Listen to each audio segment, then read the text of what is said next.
It's such a pleasure to be here this morning, at least on the East Coast this morning, and have an opportunity to talk about the edited volume we were able to do for the journal. It was a real pleasure to be able to do this with my colleague, Dr. Daisy Muibu, and she's also one of the contributors for the volume. And as the title suggests, we were trying to look at Somalia from the various angles. It is an intractable and difficult place to study, but yet a very fruitful and important place to study. But we also wanted to go into areas that maybe have received examination overall, but look at them from different lenses. That is Daisy being able to look at police militarization and the effects of public attitudes on that in Kismayo. Alice taking the difficult task of looking forward into the future of Somali politics, which can always be a rough and tumble kind of world. Chris looking at the information side of the insurgency in Al-Shabaab. Jason Warner and his colleagues who weren't able to join us today looking at assassinations, which has been a really important component to Al-Shabaab's tactics. And Brittany looking at a topic that has often has received a lot of attention in terms of piracy, but really looking at a different angle of how piracy functions and the power dynamics that are embedded within it. Just a really exceptional group of contributions that again, I think really add to the literature on Somalia, and then also in the respective areas where these scholars were able to publish. So I'd like to kick us off with my co-editor and one of the contributors for the volume, Dr. Daisy Muibu, who is an assistant professor at the University of Alabama in the Department of Criminology and Criminal Justice. And her research really focuses on relationships between civil conflicts, counterinsurgency, and domestic security institutions. And she has over 10 years working on the rule of law and criminal justice reform, as well as counterterrorism in both Kenya and in Somalia. So we'll welcome your brief overview of your paper, Daisy, and any additions of current issues that you'd like to speak to. Thank you so much for the introduction, and I'm very excited to be able to, talk about this research and what we did here during this special issue. So I'll try and keep it short and talk a little bit about the study that I conducted. Generally, I was trying to answer this one question, which is how can we encourage greater public cooperation and improve public perceptions of the legitimacy of local police forces in an area that is experiencing protracted conflict and has limited statehood or fragile institutions. And this is an important question to untangle, simply because we know that effective policing, even in more developed nations, really relies on public cooperation, but this is especially important to do so in an area of protracted conflict where resources tend to be limited, and nascent police forces in these areas have to figure out how to divide their very limited resources and where to pay more attention to. And so community cooperation, the intelligence they receive really does matter. And it really led me to wonder, well, why would community members engage with? Why would they choose to cooperate with and perceive these forces to be legitimate? And can police militarization play a role here? Now, when I was looking at the militarization literature, anytime you step into it, you realize there's a lot of debate in there. A lot of debate about whether militarization is efficacious. Does it naturally lead to professionalization of the police force? Does it undermine public perceptions? Does it actually improve the performance of police forces, or does it undermine the performance? Does it just increase their likelihood of using force in very everyday activities? So this is a major debate that's going on in the literature, but when you really unpack it, you find that very few studies have been able to empirically determine the implications that militarization has on public perceptions. And the few studies that do exist mostly exist in Western societies. There's been very little study that is empirically trying to disentangle the impact that militarization, or even the perception that forces are militarized, have on legitimacy and cooperation for a number of different reasons. But it's especially important to look at this, especially in areas that are experiencing protracted conflict and that have limited statehood. And so this is an area that I chose to examine and try to unpack. Right, try to be able to add to this gap in the literature. And the argument I was trying to move forward in this study, or at least test to see if it was true, was, would it be the case that for a nascent police force operating in an area that has experienced conflict for a prolonged period of time, and that is also facing an active insurgent terrorist threat, would militarization actually convey professionalism and preparedness in the eyes of the public, right? So for this community, for this particular context, would militarization actually convey professionalism and preparedness? And so I picked Kismayo as a study focus for this study, and largely because they established around 600 police forces through a UK-funded project that then later on ended up being a multi-donor project. And police forces were introduced into this region, but Kismayo was really selected because the force there is operationally distinct from other security actors. And so you can really test to see if public perceptions towards the police are not being conflated with their perceptions to others, towards other security forces. You're just talking about the police. And what I did find was it is the case, right? Through some mixed method study where it involved surveys as well as interviews in Somalia and in Kenya with a lot of experts and as well as the public, found out that militarization does indeed, or the perception that police forces are militarized does indeed improve, or at least is strongly correlated with improved willingness to cooperate with the police, meaning sharing information or reporting crimes, and is actually associated positively with legitimacy. So it seems that it is conveying this preparedness, and at the same time is also conveying this professionalism. As able to disentangle that mechanism, do we have the association, but why is there this positive relationship between militarization and cooperation and legitimacy? And it's through those interviews that really helped unpack some of these findings. And now as we're continuing to move forward with determining the future of Somali security landscape, with conversations about the national security architecture and whether to resurrect some of the agreements that were agreed to in 2017 at the London Pact, or what is the best way to move forward with fighting the insurgency. There's been a lot of literature emerging recently that talking about whether should we continue to empower the national forces, the federal forces, or should we start shifting our attention more to local level forces, and also perhaps also include non-statutory auxiliary militarized forces. So these are all conversations that my literature tries to focus on, tries to unpack, trying to understand sort of what is the best way forward, how do the communities perceive these forces. I think I just hit 5 minutes, right? And I'll end there, but I'm open to more questions. Great, thank you for kicking us off with the insights from your really important and really novel piece in the journal. And next we'll move on to Dr. Alice Hills, who did some projection forward the next 5 years, or at least 5 years when we wrote it, looking at what we anticipate Somalia looking like then. And Dr. Hills is a visiting professor at the universities of Durham and Leeds. And she really also focuses on police development in Somalia and has had some work funded by the European Commission Horizon 2020. Before she was at Durham University, she was a professor of conflict and security at the University of Leeds. And she's looked at Somali police in a number of studies, including the dynamics of prototypical police forces, lessons from 2 Somali cities, making Mogadishu safe, localization, policing, and sustainable security, and what is policeness, or on being police in Somalia. So I'll hand it over to you, Alice, to talk about your excellent contribution. Thank you.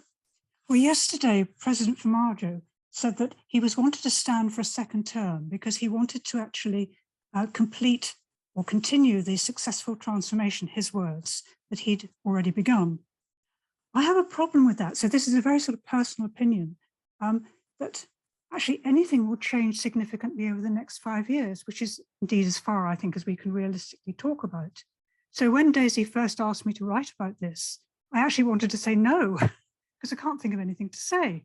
I just don't believe anything fundamental will change. I thought actually, okay, perhaps I ought to try and expand on that. So thinking through things, I thought, well, there's very little point in actually trying to distinguish between Somalia's current and future challenges, because it's basically an artificial exercise as far as I can see. And it's got more to do with the aspirations of the international community than local realities. So yes, of course, change is going to happen. But I think that the underlying trends, certainly over the last 15 years, say 10 years, on the security provision side, haven't persuaded me that dramatic change genuine change is likely to happen. Yes, I admit that the picture is actually very ambiguous. You know, on the one hand, Somalia is likely to remain chronically insecure, etc., etc.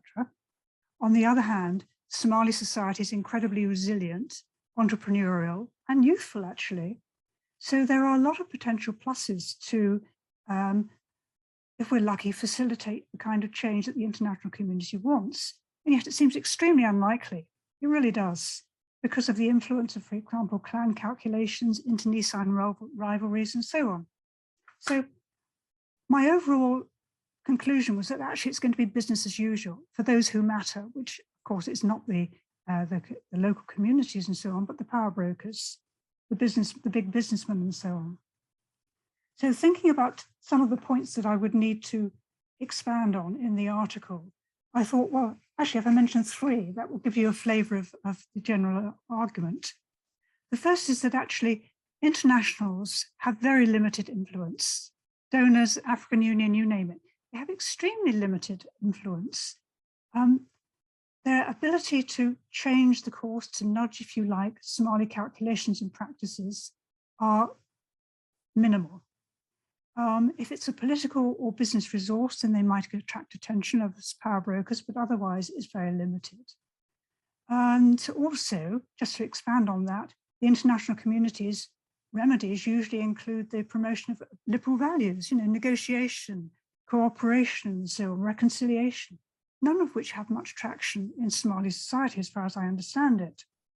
So to think that that the FGS, for example, the federal government will actually seek to deliver aid, education, meaningful, widespread security is, I think, wishful thinking, which raises questions about the appropriateness of the goals that the international community is supposedly pursuing. A second point would be that most internationals actually lack understanding about the dynamics of the security arena, and especially the lack of clear-cut functional and political boundaries between the various providers. You know, we talk about the police in isolation, we talk about the military, about NISA, the intelligence service, but actually, and of course about militia, but actually those boundaries merge. And there are so many nice examples of that where actually police are referred to as troops, NISA is referred to as police. It doesn't make sense in the way that we understand it in the US or indeed the European Union. So there are issues there. Another one, my third point, I think that we would need to bear in mind is that there is a very strong trend, as far as I can see, very underlying strong trend of suspicion, distrust, and clan-related calculations, which permeate every aspect of everyday life, and certainly its security provision, used which I define in the widest possible sense. I think it means that despite the strength of, for example, clan-based bonds, the cooperation required for transition, which is basically what this whole issue is about, in a way, is largely missing. There are so many examples of internecine violence involving gunfights and so on, that it's impossible to think that actually cooperation is going to take place between these various security providers.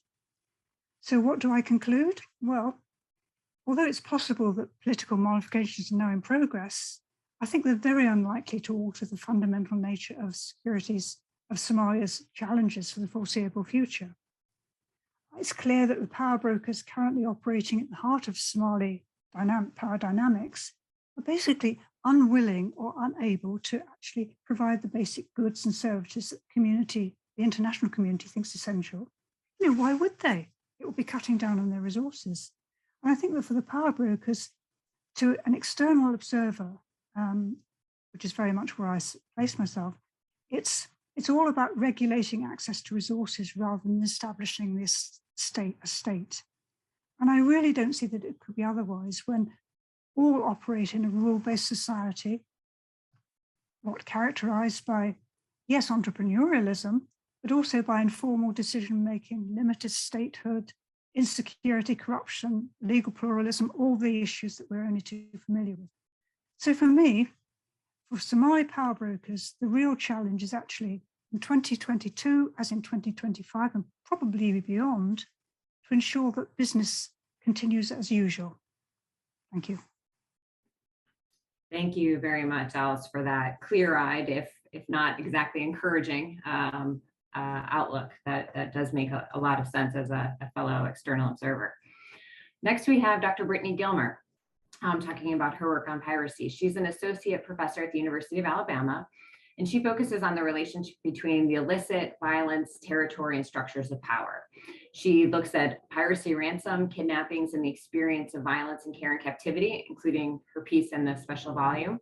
She is the author of Political Geographies of Piracy, and she has done work that has appeared in the British Journal of Criminology, Feminist Criminology, Geoforum, and the Third World Quarterly. She's also a former consultant with the UN Office on Drugs and Crime, Counter-Piracy Program, and the Food and Agriculture Organization of the United Nations. Thank you for being here with us, Brittany, and we look forward to hearing about your piece as well. Thank you so much, and thank you for this invitation.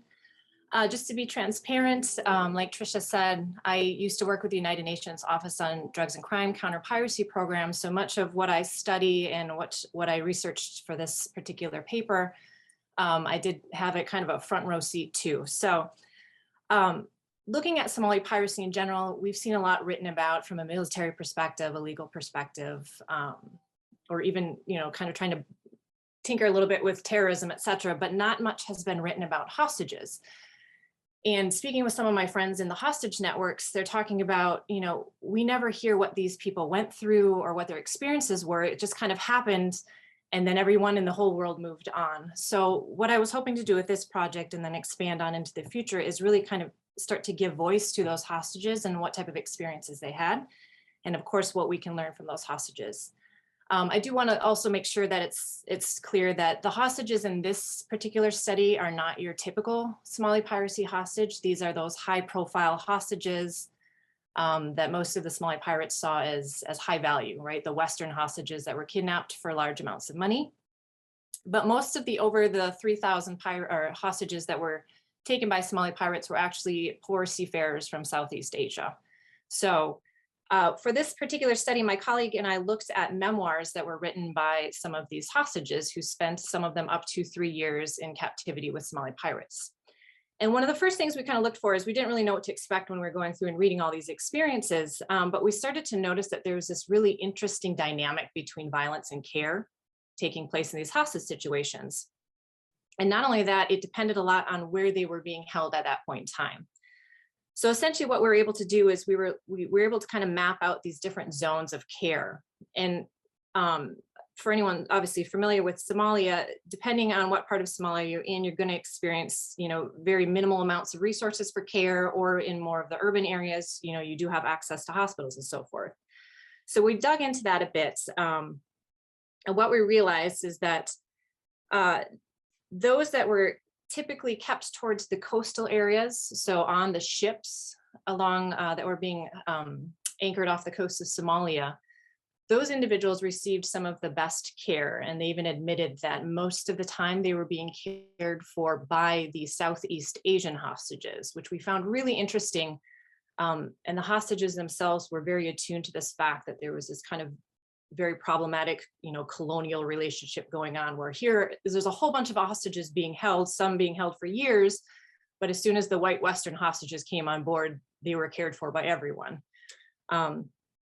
So then moving on shore, just kind of in more of the coastal region of Puntland, those individuals also received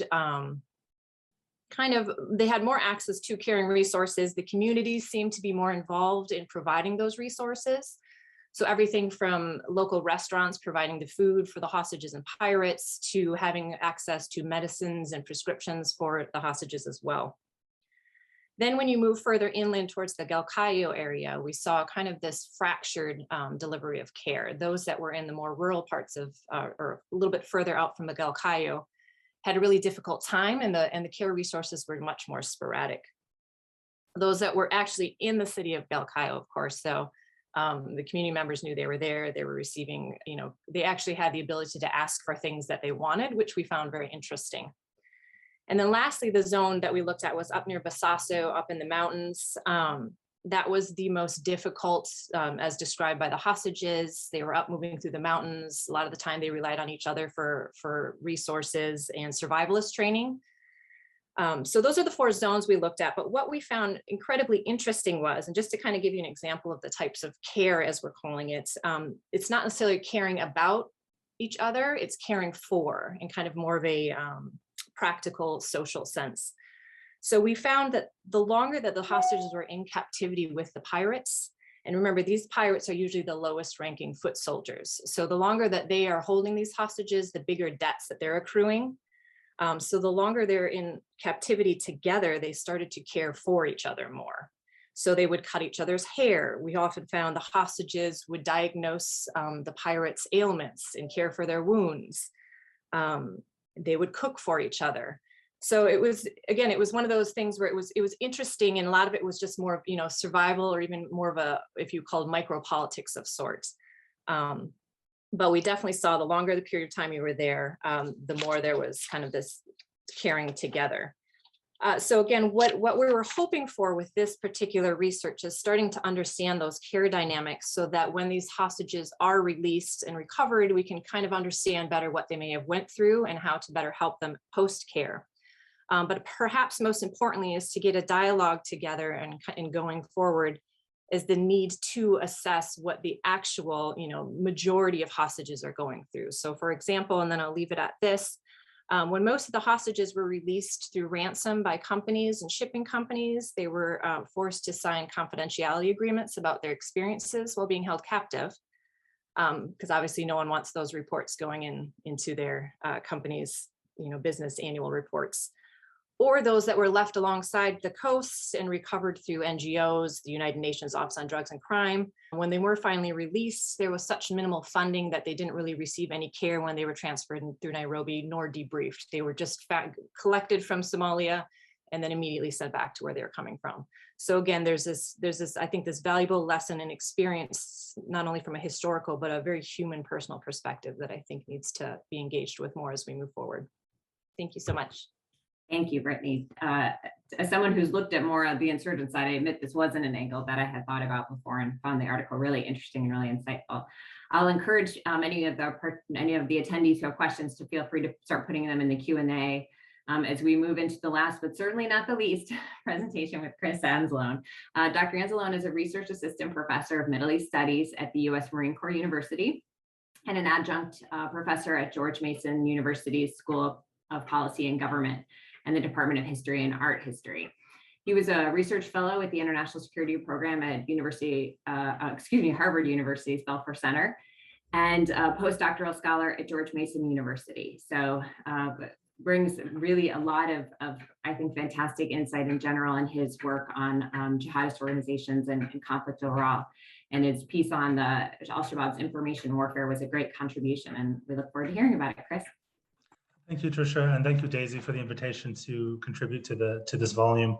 So my article, basically, main goal of it was to provide sort of a succinct but also detailed history, sort of the evolution of Al-Shabaab's different media operations, propaganda operations, information operations, looking at from sort of the domestic and the regional to the transnational and international angles of that. So historically, it starts with looking at what I would call proto-Shabab media, which is not materials, for example, which are not explicitly attributed to Al-Shabaab, but are attributed to the Somali Mujahideen, whoever, but seem to be Al-Shabaab, early Al-Shabaab sort of videos, for example. And then looking how does Al-Shabaab's media change? How do they sort of build their media up as they begin, particularly as they begin gaining control of territory particularly in 2008, and beginning to implement sort of rudimentary or some aspects of sort of governing structures, things, civil governance, basically, aside from the sort of military or kinetic capabilities. So looking at the evolution, and then fast forwarding to 2011, starting in 2011, when they begin to lose territory, when there was the renewed sort of African Union, Somali government and allied offensives against them, which forced them to basically withdraw from eventually almost all of the major urban areas, many of them certainly by 2014. So looking at that, and then the sort of rest of the article, I wanted to look at specific sort of themes that appear repeatedly in al-Shabaab media productions. So for example, looking at this idea of qisas, a concept meaning retributive justice, which is how al-Shabaab defines it, or in Islamic law, Islamic jurisprudence, is kind of retaliation or punishment in kind, sort of the eye for an eye. If I attack you and I injure you in a certain way, then you have the option as the aggrieved party to that if I, break your arm, then you get to break my arm. That's your choice, or you can accept a monetary kind of sort of compensation. I apologize for my voice. I'm getting over a upper respiratory infection, so apologies for that. So looking at that, and this is how al-Shabaab defines a lot of its major attacks. I looked, for example, particularly at the media operations surrounding the two of its major base attacks on the African Union, KDF specifically, the Kenya Defense Forces at Al-Ade and at Kulbio, looking at how not only they define or sort of interpret, present rather these attacks as qisas, a kind of retaliation in kind against the Kenyan government for entering Somalia, but also how the media operations al-Shabaab relies on taking advantage of missteps by its opponents. So for example, the fact that the Kenyan government insisted that it didn't lose the bases, control of the bases initially, and then that it suffered only very minor casualties. Where, for example, at Al-Ade, independent investigations by CNN, for example, and other journalists, Kenyan journalists as well, suggest that upwards of 141 Kenyan soldiers were killed. Or in 2014, when President Kenyatta insisted that a series of attacks in and around Mpekatone were not insurgent attacks, were not al-Shabaab attacks, but were actually perpetrated by his domestic political opponents, when there was clear sort of eyewitness accounts by locals and also footage from al-Shabaab that suggests or certainly demonstrated that this was not the case. Also wanted to look at, didn't explicitly do this in the article, but something I wanted to highlight here was looking at certain themes that we see not only in al-Shabaab media, but which are common in the media operations of other jihadi groups, but also across different sort of militant organizations, including, for example, white supremacist organizations. This focus on women, protecting the honor of women, defending the honor of women. So, for example, it's something that al-Shabaab talks about in detail, about allegations of rape and abuse of women, and it's something that we also see certainly other jihadi groups do, whether it's Al-Qaeda or ISIS, Islamic State, but also, for example, different incarnations of the Ku Klux Klan during the Reconstruction Klan, and also the second wave Klan or the second era Klan of the 19-teens in the 1920s, talk about this issue of women protecting womanhood, if you will, the chastity of white womanhood or of Muslim women, as one of the key reasons that they're doing what they're doing. Also look at sort of influence operations, which were not particularly successful, but I found nonetheless very interesting. So before the 2017 elections in Kenya, that al-Shabaab had a very sort of directed attempt to try to influence those elections. And then finally, and I'll end with this, looking at how al-Shabaab interprets Islamic history, sort of Islamic history, but also Somali history, African history, and how its focus, unsurprisingly, is on certain aspects of historical figures, the fact that they fought against or resisted or were mujahideen in their terminology against foreign invaders, so that they take a whole range of different Somali and non-Somali Muslim leaders, Muslim figures who did that, and they strip away every other part of their identity except for this sort of mujahid, if you will, identity. So most of these individuals, for example, were Sufi, which is something that al-Shabaab really detests, at least in its popular forms. But they still hold up these Sufi figures who are historically unmistakably Sufi, and instead interprets them in a particular way that fits with their particular messaging. So thank you. Great. Thank you so much, Chris. I follow Al-Shabaab closely, and I still got a lot from your article and learned a lot from it. I will invite take the prerogative as the moderator to ask a couple of questions that are burning in my brain while we kick things off. And sort of going in the order that we did in the discussion, I wanted to direct my first question to Daisy and ask you what you think the implications are of what you found. Does this suggest that in other police forces in Somalia, there's validity to trying to engage in some of this more militarized, at least perceptions of militarization? What would you say are the implications of what you found in Kismayo? That's a very good question. I've thought a lot about this, but what are the implications here? Because in some ways, with the data available, it could be seen as the perception of militarization as a proxy for professionalism and preparedness. It seems preparedness matters a lot right now. I know in the past we had similar conversations about Kismayo and Baidoa at one point being perceived as more secure than some other cities across southern Somalia, including even Mogadishu, because the security forces that were present there were capable of protecting them against attacks. So certainly militarization is conveying this level of preparedness, right? But we do know from other literature that if you're consistently only using militarized units to respond to conventional everyday concerns, that may not work out too well. So I think the implication here is to recognize that there's a heavy importance that is placed on militarization. But even my own study in the same models that we run, procedural fairness still mattered for legitimacy. So there is still a need for community members to feel that they have a force that is prepared and that is capable, but is also capable of engaging them in a way that is treating them with dignity, fairness, and impartiality. In fact, I think it was Alice Hill's work that talked in I think it was international study, International Affairs, where it was published, the Prototypical Forces publication that talked about good enough policing, and sort of what the community members really were interested in, what did they hold on to. And it seemed that having a force that had managed to include a lot of different clans in its recruitment, it's sort of conveying this idea that, okay, this force is inclusive of us, so they're able to treat us with some sort of fairness.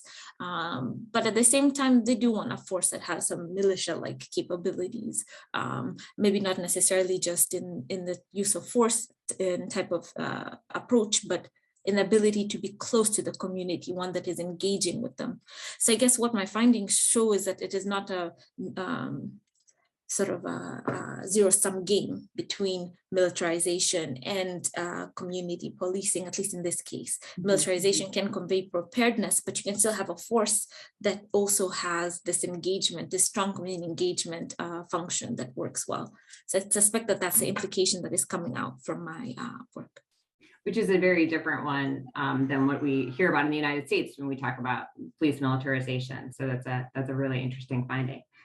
Alice, I would like to sort of, in this recent era, let's say the last 6 months or so, there's been a lot of churn in Somalia, right? With the elections and the shift to ATMIS, and it seems like there's been a lot of activity, but are any of those events that we're observing changing kind of the trajectory that you're talking about, or what would change the trajectory that Somalia is on, or is it really quite intractable?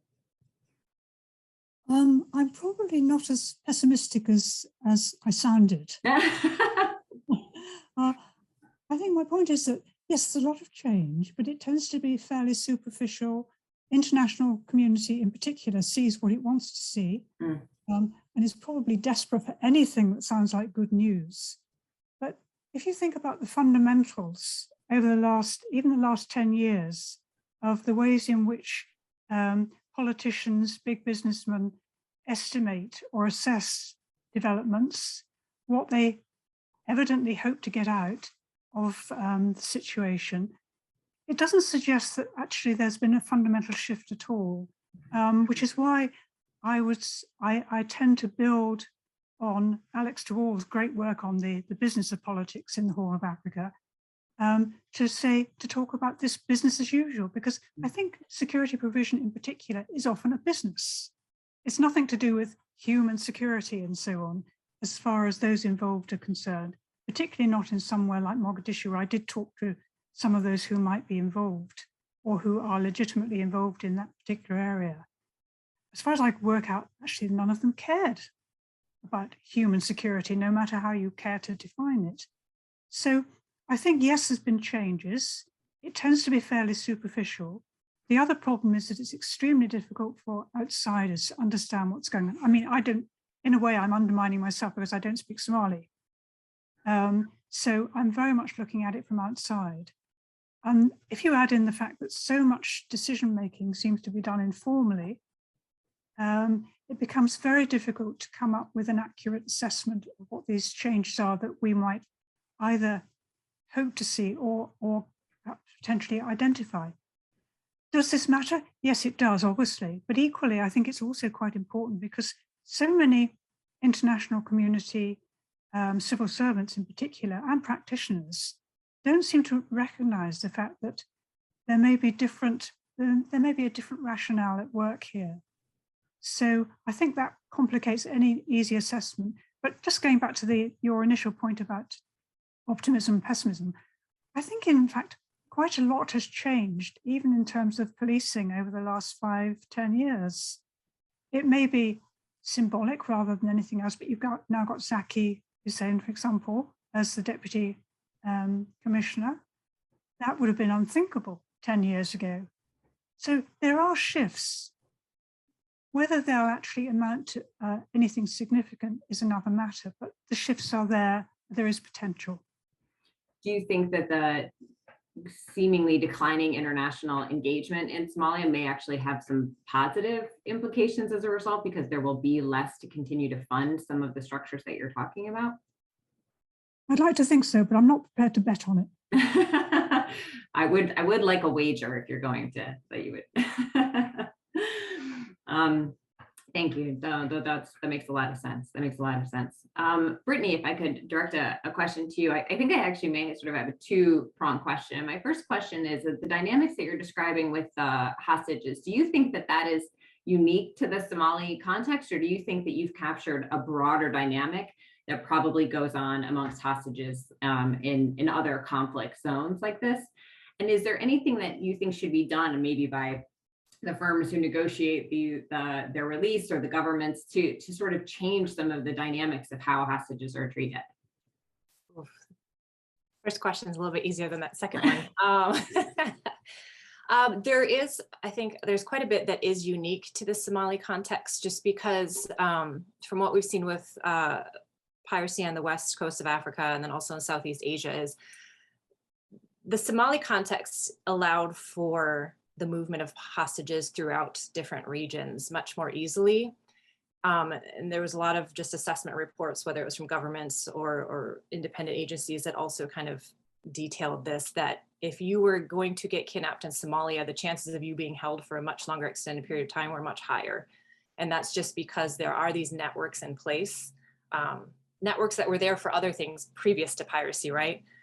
So it was, a lot of these hostages had been moved through 3 different zones through the duration of their captivity, to include out onto a ship and then back onto land. So I think it is very unique in that those hostages that were held in Somalia could be held for longer and moved much easier about, which is why we saw this really interesting care kind of percolate up. As far as, but with that also said, I think if, there's a lot that we can learn, I think, from any hostage situation that goes on, that we couldn't find any studies on caring for hostages from a care perspective. So I think that lane is broad, like wide open for anyone. As far as the second question was what we can do more to help. Yes, there's some incentives or disincentives that could be injected into this structure to improve the care of hostages. Yes. So this has kind of been a point of contention with the hostage support workers, is that no government wants to be seen, obviously, negotiating ransoms. So then kind of these third-party charities pop up through which you can funnel money, ransom money through, and then get them released that way. but it's just very bottom dollar. What is the minimum amount of money that we can get to get these people out? And there's no aftercare factored into that budget cost. You know, even the UN didn't have any mechanism to support hostage recovery when they were released. Now, with that said, that entire counter-piracy program was just kind of running, trying to catch up to the situation going on. So maybe for the future, that might be worked into programming, some type of donor funding or a pool of money to help with hostage release. But I would say even 8-9 years out, I think 2 years ago, the last hostage was finally released from Somalia, some Iranian fishermen, and they still didn't have any money for care. So I know the international seafarer organizations have been lobbying for something like this, but it just hasn't been put at the top of the priority list for a lot of donor agencies. Mm. So it's sometimes in a way harder, I guess, to get attention when the problem's not as acute too. When piracy goes down, it actually sort of reduces that instead, for sure. Yeah. Yeah. Because my question for you is, in you looking at the evolution of Al-Shabaab's messaging over time, what is the relationship between the group's messaging, what it messages, how it messages, and its strength? Do you see changes, when the group's at its apex, or when it's in the situation that is now, the sort of strong, steady position, as opposed to some periods of weakness? How does its messaging, its information messaging domestically, you talk a lot about how it has different domestic messages from international messages, which I thought was really important. How does that change with the group's ebbs and flows and its own fortunes? So that's a great question. So there was a definite, for example, starting in sort of 2011, 2012, there was a discernible sort of shift in, and the article talks about this a little bit, about the frequency of certain types of media output. So for example, in its heyday, sort of from 2009 till about mid-2011, Al-Shabaab would release literally daily sort of operations reports, essentially, that about attacks, about sort of civil governance, major things. We completed a course for gold merchants in Mogadishu or Baidoa or Kismayo.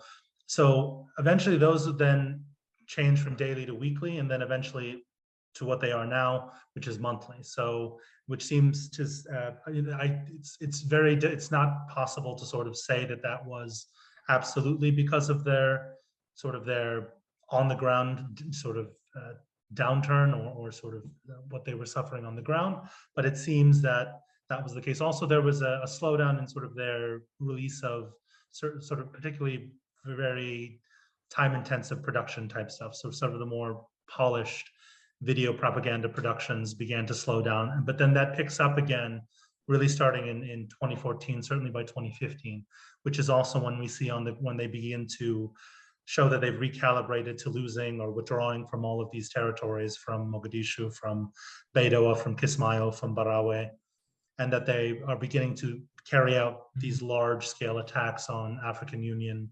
or the Kenyan bases, sort of at Alade and Kulbio. And then domestically, we see both actually domestically and sort of across domestically, regionally, and internationally or transnationally, there is like in the beginning when they're sort of coming up before they sort of 2007, 2008, there is again a very heavy emphasis in a lot of their media on recruitment, both domestically as well as sort of regionally and transnationally, attempting to. So, and what came to light there is that Al-Shabaab maintains, it seems, a fairly deep reservoir of archival footage, which it shoots and doesn't release. Why they do this, is up for discussion, but that they have a lot of this material, for example, are of previous foreign fighters, most of them dead by the time that the films or the videos were released, but that were recorded in, even as early as 2007, 2008. And so that there is a refocus on recruitment, trying to sort of get sort of people to come physically or people to do other things that would help the group there. So we see that as well. Right now, I would say, since about 2016, 2017, their media is essentially back to the levels that it was prior to 2011, with the exception of maintaining the monthly operations reports. But that they're, a lot of their sort of governance, sort of civil governance focused, like we do this, we distribute drought relief, we have courts that actually work. So if you have a sort of a land dispute, you can come to our court. Maybe you don't like us, but you don't really have an option, frankly, and we're here and, we'll enforce the ruling. Now, a lot of that happens sort of domestically, sort of through their domestic media channels, but then there's a cross usage. So for example, after the Manda Bay base attack in January of 2020, Al-Shabaab released a whole bunch of stuff externally for international media consumption, but it also used those materials, many of them domestically, at sort of events specifically for, look, we attacked the Americans at this base in Kenya, so that we're still capable of doing that. Pulling from the Q&A, there's a question that looks like it's for you, Daisy, although Alice, you may have some views on this as well from your work on policing. And it's a question about community cooperation and sort of where the police authority comes from. Is there more community cooperation with a local authority versus a centralized kind of authority when we look at who is controlling or funding and managing the police? Which one is more effective for ensuring community cooperation? It's a good question. And I think there is some validity to the idea that at the local level, if forces are recruited from and then deployed to the same or are garrisoned in the same places that they're recruited from, there's more likely to see some community cooperation just because there's a familiarity. We see this also, not just in areas of conflict, but I think it's especially true for areas of conflict, especially if it's a deeply divided society where maybe conflict has been fought along identity lines, or in the case of Somalia, where sort of clan ties still matter a lot. This can be valid. I know there's been some studies where I'm blanking on the individual's name who published it, but was able to make an argument that community members are more likely to engage with and cooperate with forces that are recruited from the areas where they were where they're currently deployed, because then clan elders sort of act as a sort of vetting mechanism for those police forces, sort of help vet sort of who is the valid individual and who's not. So there is validity to that. But I will say that we see in some other literature, predominantly coming from places like Liberia, and this is more post-conflict society, but we see that extending police forces into, and this is extending federal police into an area of limited statehood, so to a periphery region, they did improve cooperation, they did improve reporting, but it didn't improve confidence in the police force or confidence in the government writ large. So legitimacy wasn't improved, but cooperation with the police force was improved. So it seems that we've not fully been able to disentangle this in conflict and post-conflict societies. You may find an increase in reporting, but this may not necessarily mean that there's improved legitimacy. And some argue that legitimacy must come first before cooperation, but this study was interesting because it showed a little bit of the opposite. But Alice, I'm sure, probably has maybe some more to say. I think I'd agree with you, Daisy. It's a big topic in the relevant literature and has been for some years now. The only thing I would add is that it doesn't necessarily help to think in terms of local versus centralized control, because centralized control, even in just say Mogadishu for the SPF, is of questionable value or questionable reality. So it's not that institutionalized, if you like. It's much more to do with clan-based identity, which, okay, is a social construct in the first place, and individuals rather than centralized control as such, which is, as I suggested earlier, is a little bit of an illusion when it comes to Somalia, though less of an illusion perhaps in Puntland and Somaliland. But no, I'm very happy to agree with what Daisy suggested. Great. On the piracy issue, Brittany, there's a question essentially if there's a perverse incentive structure that's created when there is a relationship that develops between the pirates and the hostages, and essentially that everyone gets comfortable and it prolongs the situation. This is a really great question. One, I get the opportunity to clarify that despite the presence of care in these situations are very violent, very unsafe, dangerous, unhealthy, a lot of diseases, sicknesses, etc. So with that said, the longer they're in captivity, the foot soldier pirates that are taking care of these hostages, like I said, are accruing a debt every day for the food and water they consume, for the cot they chew, everything. So the longer it takes to collect a ransom, the bigger their debt grows. So it gets to a point where if they don't get a ransom, they still have to pay back that debt.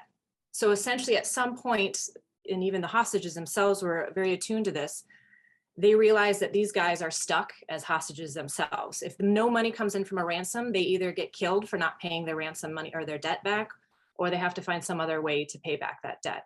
So they kind of get stuck in this situation where then they all want to just get out as fast as they can. And then also with that, for these long-term ransom negotiations, if it doesn't look like that ransom is ever going to come in, the higher up pirates start investing less in that situation. So that means less food coming in. And what food that does come in is generally given to the hostages to keep them barely alive. So then you'd often find some of the hostages would save a few fruits here and there to give to the pirates as well, just out of, you know, pure compassion. But yeah, definitely it does not create a good situation. Towards the end, I think they're working together more because they are both parties are in that very dire situation. It's a great question. Thank you. There's two big questions that I'll throw out to all four of you, and you can pick which of them you'd like to answer, sort of your closing remarks. And one of them is, you know, the failures in Somalia by the U.S., multiple U.S. administrations. And what do you think the biggest contributing factor is for the continued failures of U.S. policy in Somalia? And is there something you would address in that? And then also another really interesting question from a fellow Somalia scholar on the question of whether or not Somalia is a failed state for Somalis, or if it's a failed state because of how the international community views it, based on sort of what Alice was talking about, how the system is working for a lot of the people who are using the dynamics that are at play in Somalia now. So if either of you would like to, or any of you, excuse me, would like to touch on parts of those questions as we wrap up, I'd be very curious. I'd personally be very curious about your answer to both of those. Alice, do we want to start with you? Just very briefly, yes, Somalia works. I actually did an article with that title about 10 or 12 years ago, because I think it does work, actually. It's a failed state, or a fragile state as it's now classified, but it depends on who, for whom, for businessmen, for politicians, for the big power brokers. I think it works very well, actually. Chris, would you like to weigh in on either of those questions? I mean, I agree with Alice. You know, I think that the failed state and the no law and order, what is it, lawless state, I think as has been written about extensively, is something that we, particularly Western countries, impose on Somalia and other countries, because they don't work in the way that we ideally would like, and that we assume that if they don't work in the way that we think that they should work, that then they're not working, they don't work. And that, as Alice said, and has been demonstrated by, I think for a number of years by different scholars, is not the case. Brittany, do you have any insights? No, I would agree, absolutely. I don't think it's failed. And I think even something that surprised me while I was working with the UN was that even though, again, the outside world looks at Somalia as this failed state, we were able to work with regions specifically and make contracts with them as if they were their own little states within a state. So even though a lot of people are making money off of this failed state perception, I think, and I think it allowed us to do business, so to speak, in different regions. So I think, Somalia is very entrepreneurial, and I think it can function, and it does. We just don't like to talk about it that way. I'd like to give the final word to my co-editor, who was such a fantastic partner in all this. Daisy, do you have any final thoughts on either of those questions before we turn it over to Suzanne? The final word, that's big, and in less than a minute. Well, I will say this. I think there's the fundamental issue that a lot of donors face is that they come in with a perception of what a state needs to be that doesn't line up with the political realities on the ground, and failure to acknowledge the political realities on the ground sort of end up with what Chris, Brittany, and Alice have articulated very well, right? So there's this acknowledgement of what is actually happening on the ground, and what is failed, what is fragile, and how do we actually effectively engage the individuals on the ground. And that can be very difficult to do if you're not acknowledging what the state ought to look like in the first place.